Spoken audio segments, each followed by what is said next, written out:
परिचय। छात्रों, क्या आप जानते हैं कि पूर्णांक क्या है? एक पूर्ण संख्या जो धनात्मक, ऋणात्मक या शून्य हो सकती है। सही। और पूर्ण संख्या क्या होती है? संख्याओं का वही समुच्चय जिसमें शून्य और सभी प्राकृतिक संख्याएं हों। बहुत अच्छे। आज हम वास्तविक संख्याओं के बारे में पढ़ेंगे। वास्तविक संख्याएं परिमेय और अपरिमेय संख्याओं से बनती हैं। वास्तविक संख्या पद्धति के कई उपसमुच्चय पूर्णांक, प्राकृतिक संख्या या पूर्ण संख्या होते हैं। आइए वास्तविक संख्याओं के बारे में विस्तार से अध्ययन करें।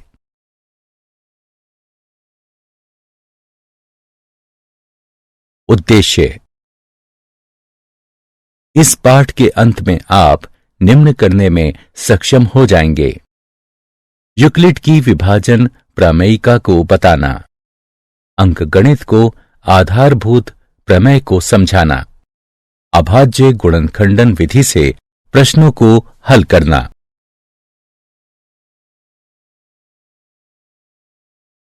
यूक्लिड विभाजन प्रमेयिका। दो धनात्मक पूर्णांक a और b दिए रहने पर ऐसी अद्वितीय पूर्ण संख्याएं q और r विद्यमान हैं कि a बराबर bq जमा r, शून्य छोटा या बराबर है r, छोटा है b से।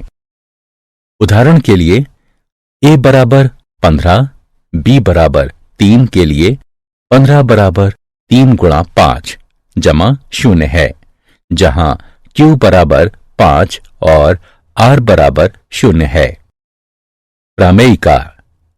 प्रमेयिका एक सिद्ध कथन होती है जिसका प्रयोग दूसरे कथनों को सिद्ध करने में होता है। एल्गोरिथम सुविचारित चरणों की श्रृंखला होते हैं जो एक प्रकार के प्रश्नों को हल करने की विधि प्रदान करते हैं। यूक्लिड विभाजन प्रमेयिका का प्रयोग दो संख्याओं का HCF ज्ञात करने के लिए किया जा सकता है। इसका प्रयोग संख्याओं की कुछ उभयनिष्ठ विशेषताएं ज्ञात करने के लिए भी किया जा सकता है।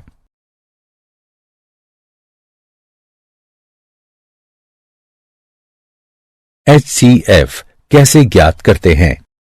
दो धनात्मक पूर्णांकों C और D, C बड़ा है D से, का HCF ज्ञात करने के लिए हमें निम्न चरणों से इसका अनुसरण करना होता है। चरण 1। C और D पर यूक्लिड विभाजन प्रमेयिका का प्रयोग करिए। इसलिए हम ऐसे Q और R ज्ञात करते हैं कि C बराबर DQ जमा R हो। चरण 2। यदि R बराबर शून्य है तथा D, C और D का HCF है। यदि R शून्य के बराबर नहीं है तो D और R पर विभाजन प्रमेयिका का प्रयोग कीजिए। चरण 3। इस प्रक्रिया को तब तक जारी रखिए जब तक कि शेषफल शून्य ना हो जाए। इसी स्थिति में प्राप्त भाजक ही वांछित HCF है।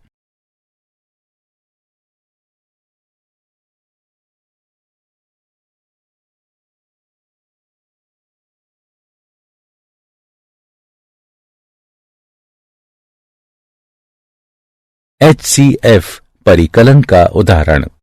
आइए यूक्लिड एल्गोरिथम के प्रयोग से 455 और 42 का HCF ज्ञात करें। हल। चूंकि 455 बड़ा है 42 से, इसलिए हम 455 बराबर 42 गुणे 10 जमा 35 प्राप्त करने के लिए 455 और 42 पर यूक्लिड की विभाजन प्रमेयिका का प्रयोग करते हैं। शेषफल शून्य नहीं है, इसलिए हम 42 और 35 पर प्रमेयिका का प्रयोग करते हैं। 42 बराबर 35 गुणे 1 जमा 7। अभी भी शेषफल शून्य नहीं है, अतः हम 35 और 7 पर विभाजन प्रमेयिका का प्रयोग करते हैं। 35 बराबर 7 गुणे 5 जमा शून्य। हम देख सकते हैं कि शेषफल शून्य हो गया है। और हम आगे नहीं जा सकते। इसलिए 455 और 42 का HCF इस स्थिति में विभाजक यानी 7 होगा।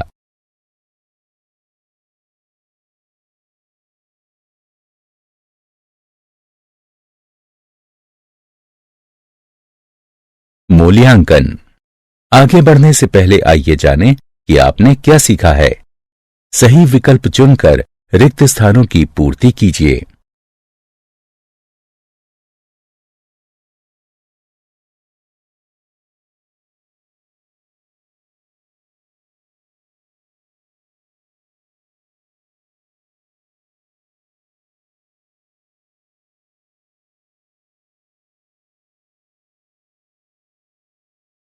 पुनः प्रयास करें।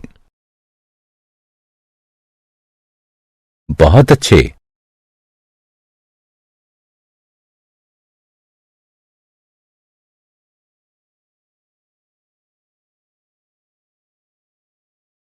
बहुत अच्छे।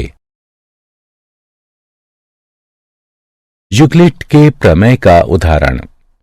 आइए सिद्ध करें कि प्रत्येक धनात्मक समपूर्णांक 2q के रूप का होता है और प्रत्येक धनात्मक विषम पूर्णांक 2q जमा 1 के रूप का होता है, जहां q कोई पूर्णांक है। हल। मान लीजिए a कोई धनात्मक पूर्णांक है तथा b बराबर 2 है। तब यूक्लिड विभाजन एल्गोरिथम से ऐसे पूर्णांक q और r हैं इस तरह से कि a बराबर 2q जमा r, जहां 0 छोटा या बराबर है, r छोटा है 2 से। अब 0 छोटा या बराबर है, r छोटा है 2 से, अर्थात 0 छोटा या बराबर है, r 0 छोटा या बराबर है 1 से, अर्थात r बराबर 0 या r बराबर 1, क्योंकि r एक पूर्णांक है। इसलिए a बराबर 2q या a बराबर 2q जमा 1। यदि a बराबर 2q है तो a एक धनात्मक पूर्णांक है।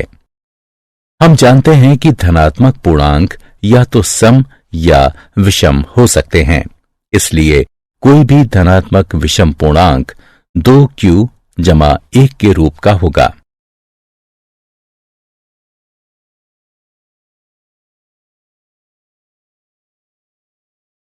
अंकगणित की आधारभूत सिद्धांत। मूल विचार यह है कि एक से बड़ा कोई भी पूर्णांक या तो अभाज्य संख्या होता है या अभाज्य संख्याओं के गुणन से बनाया जा सकता है। इस प्रकार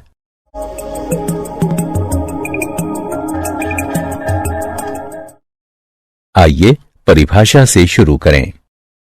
एक से बड़ा कोई भी पूर्णांक या तो अभाज्य संख्या होता है या अभाज्य संख्याओं के अद्वितीय गुणनफल या क्रम को नजरअंदाज करते हुए उसके रूप में लिखा जा सकता है। इन संख्याओं को देखिए। 2 अभाज्य है, 3 अभाज्य है, 4 2 गुणा 2 है, 5 अभाज्य है, 6 2 गुणा 3 है, 7 अभाज्य है, 8 2 गुणा 2 गुणा 2 है, 9 3 गुणा 3 है, 10 2 गुणा 5 है, 11 अभाज्य है, इत्यादि।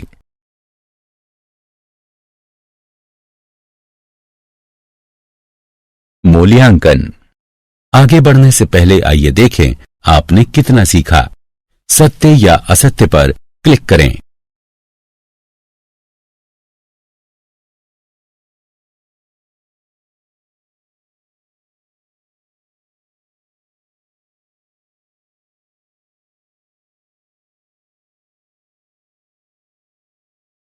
बहुत अच्छे।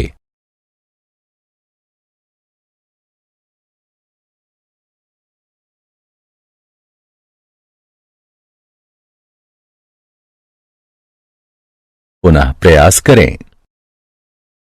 बहुत अच्छे।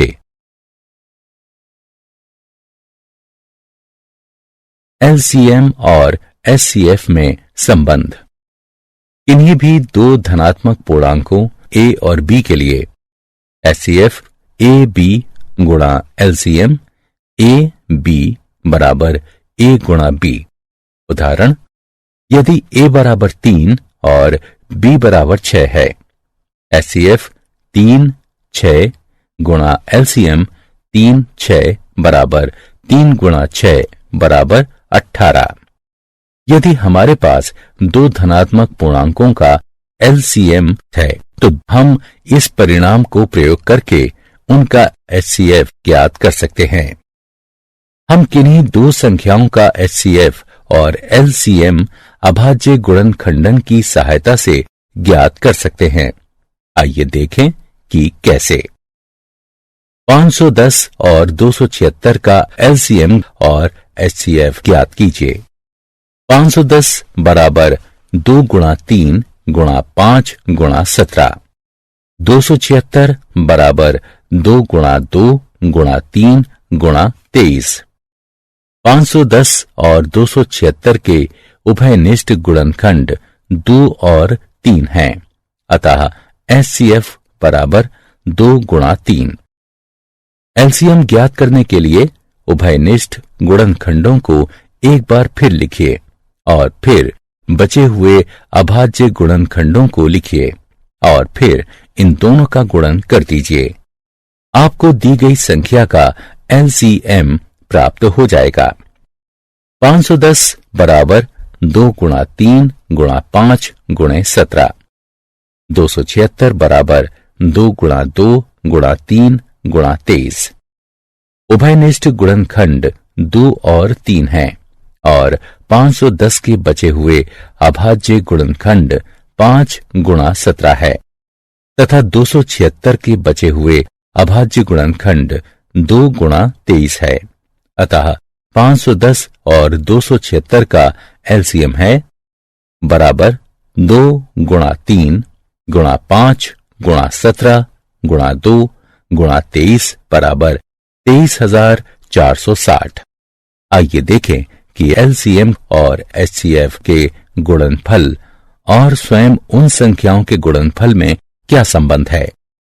ऊपर के उदाहरण में संख्याओं का गुणनफल बराबर 510 गुणे 276 बराबर 1,40,760। HCF और LCM का गुणनफल बराबर 23,460 गुणा 6 बराबर 1,40,760। अतः HCF और LCM का गुणनफल बराबर संख्याओं का गुणनफल दो संख्याओं A और B के लिए HCF AB गुणे LCM AB बराबर A गुणा B।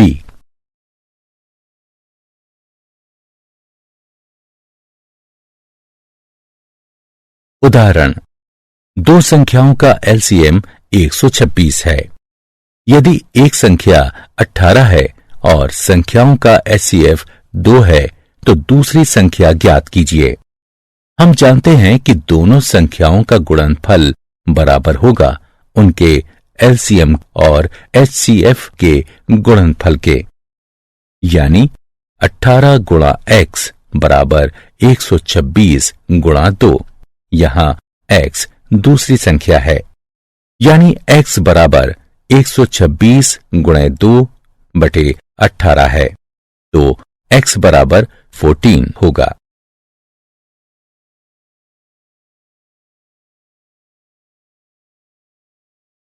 अंकगणित की आधारभूत प्रमेय का उदाहरण दिया है।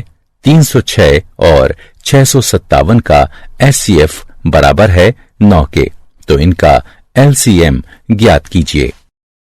हल, हम जानते हैं कि दो संख्याओं के HCF और LCM का गुणनफल स्वयं उन संख्याओं के गुणनफल के बराबर होता है, इसलिए 306 और 657 का HCF गुणा 306 और 657 का LCM बराबर होगा 306 गुणा 657 के, जो कि बराबर है 9 गुणा 306 और 657 के एलसीएम के, अर्थात इसे हल करने पर हमें एलसीएम प्राप्त होगा 22,338।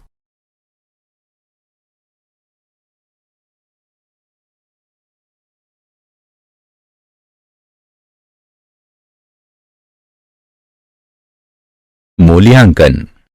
आगे बढ़ने से पहले आइए जानें कि आपने क्या सीखा है। अभाज्य गुणन खंडन विधि से 6, 72 और 120 के एचसीएफ और एलसीएम के परिकलन को सही विकल्प चुनकर पूरा कीजिए।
बहुत अच्छे।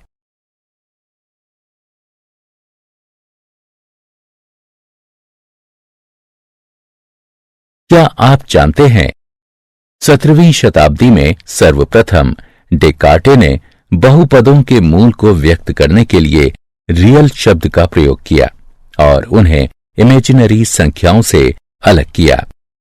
कार्ल फ्रेडरिक गॉस को प्रायः गणितज्ञों का राजकुमार कहा जाता है तथा उनका नाम आर्किमिडीज और न्यूटन के साथ सर्वकालिक महानतम गणितज्ञों में लिया जाता है। उनका गणित और विज्ञान दोनों में मौलिक योगदान है। सारांश। आइए हमने जो कुछ सीखा है उसे संक्षेप में दोहराएं। यूक्लिड विभाजन प्रमेय का दो धनात्मक पूर्णांक a और b दिए रहने पर ऐसी अद्वितीय पूर्ण संख्याएं q और r विद्यमान है कि a बराबर bq जमा r, जहां शून्य छोटा या बराबर है r से और b r से बड़ा है। यूक्लिड विभाजन एल्गोरिथम। यह यूक्लिड विभाजन प्रमेयिका पर आधारित है। इसके अनुसार किन्हीं दो धनात्मक पूर्णांकों a और b, जहां b बड़ा है a से, इसका एचसीएफ निम्न प्रकार ज्ञात किया जा सकता है। चरण 1, विभाजन प्रमेयिका का प्रयोग करके q और r ज्ञात कीजिए, जहां a बराबर bq जमा r, शून्य छोटा या बराबर है, r छोटा है b से। चरण 2, यदि r बराबर शून्य है तो एचसीएफ b है। यदि r बराबर नहीं है शून्य के तो b और r पर यूक्लिड प्रमेयिका का प्रयोग कीजिए। चरण 3, इस प्रक्रिया को तब तक दोहराते रहिए जब तक कि शेषफल शून्य ना हो जाए। इस स्थिति में भाजक ही HCF AB होगा। साथ ही HCF AB बराबर HCF BR। अंकगणित की आधारभूत प्रमेय।